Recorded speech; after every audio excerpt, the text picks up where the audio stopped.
ខេយើងសិក្សាពាក្យនិងបកប្រែអត្ថបទពាក្យ pledge ថ្នាក់ពាក្យជាកិរិយាសព្ទជាពាក្យផ្លូវការមានន័យថាសន្យា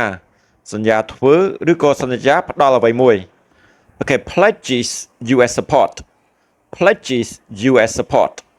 ន័យថាបានសន្យាផ្ដល់ការជួយគាំទ្រពីសហរដ្ឋអាមេរិកអូខេនៅក្នុងចំណុចនេះគេប្រើកិរិយាសព្ទ says ហើយនិង pledges កិរិយាសព្ទទាំងពីរនេះភ្ជាប់គ្នាដោយ conjunction n ប៉ុន្តែនៅក្នុងចំណងជើងអត្ថបទកសែត conjunction n ត្រូវបានលុបចេញជំនួសដោយ comma ដែលមានន័យថាលោក Trump បាននិយាយហើយបានសន្យាផ្ដល់ការជួយគាំទ្រពីសហរដ្ឋអាមេរិកអូខេលោក Trump បាននិយាយថាការតេទូរស័ព្ទជាលើកដំបូងជាមួយលោក Bonham នាយរដ្ឋមន្ត្រីថ្មីប្រទេសអង់គ្លេសបានដំណើរការទៅល្អខ្លាំងណាស់ហើយបានសន្យាផ្ដល់ការជួយគាំទ្រពីសហរដ្ឋអាមេរិកអូខេពាក្យ trade ទីនេះថ្នាក់ពាក្យជានាមមានន័យថាពាណិជ្ជកម្មរីឯពាក្យ defense ថ្នាក់ពាក្យជានាមមានន័យថាកិច្ចការពារហើយពាក្យ security ថ្នាក់ពាក្យជានាមមានន័យថាសន្តិសុខអូខេ discussed trade defense and security discuss trade defense and security មានន័យថាបានពិភាក្សាពីពាណិជ្ជកម្មកិច្ចការពារនិងសន្តិសុខ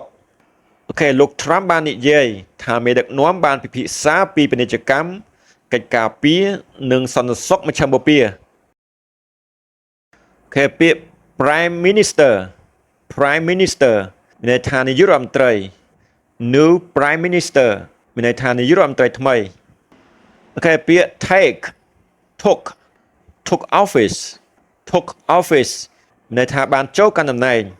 អូខេលោកប្រធានាធិបតី Donald Trump បាននិយាយដឹងនៅថ្ងៃច័ន្ទថាលោកបាននិយាយជាមួយនាយរដ្ឋមន្ត្រីថ្មីរបស់ចក្រភពអង់គ្លេសគឺលោក Andy Bonham ភ្លាមបន្ទាប់ពីលោកបានចូលកាន់តំណែងដោយបានចាត់ទុកការសន្ទនានេះថាល្អខ្លាំងណាស់អូខេពាក្យ distant future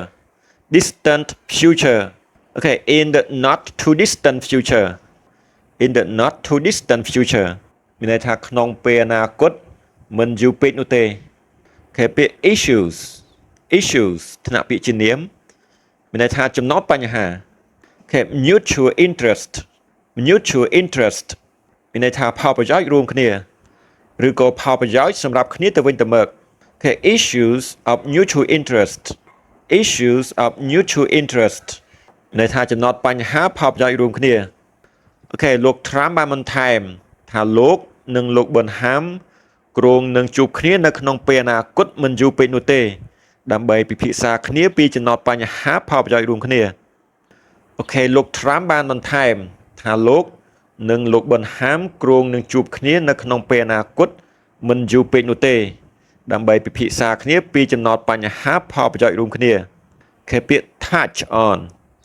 on something មានន័យថានិយាយប៉ះគ្នាបន្តិចលើអ្វីមួយ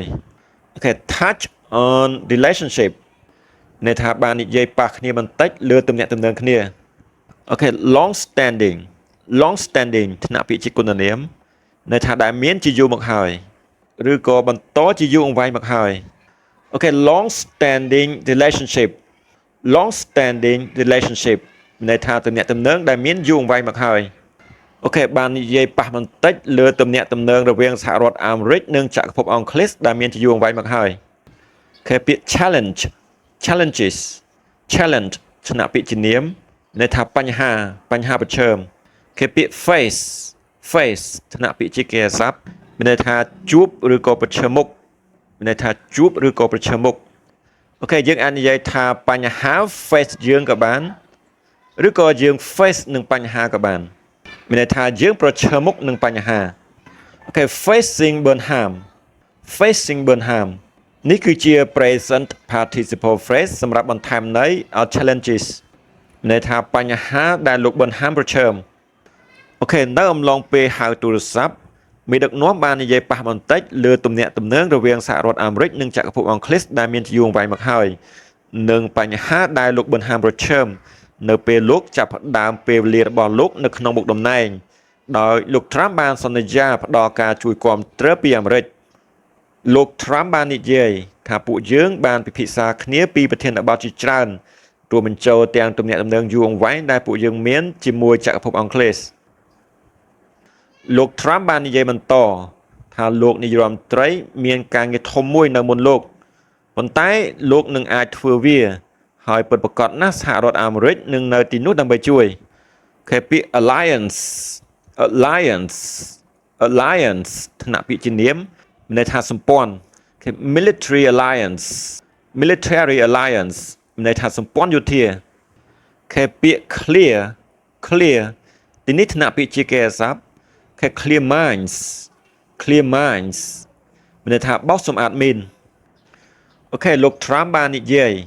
ថាលោកទាំងពីរក៏បានពិភាក្សាគ្នាផងដែរពីប្រេងសមុទ្រខាងជើងពាណិជ្ជកម្មសម្ព័ន្ធយោធារវាងសហរដ្ឋអាមេរិកនិងចក្រភពអង់គ្លេសនិងកិច្ចខិតខំប្រឹងប្រែងបោសសម្អាតមីនពីច្រកសមុទ្រ Hormuz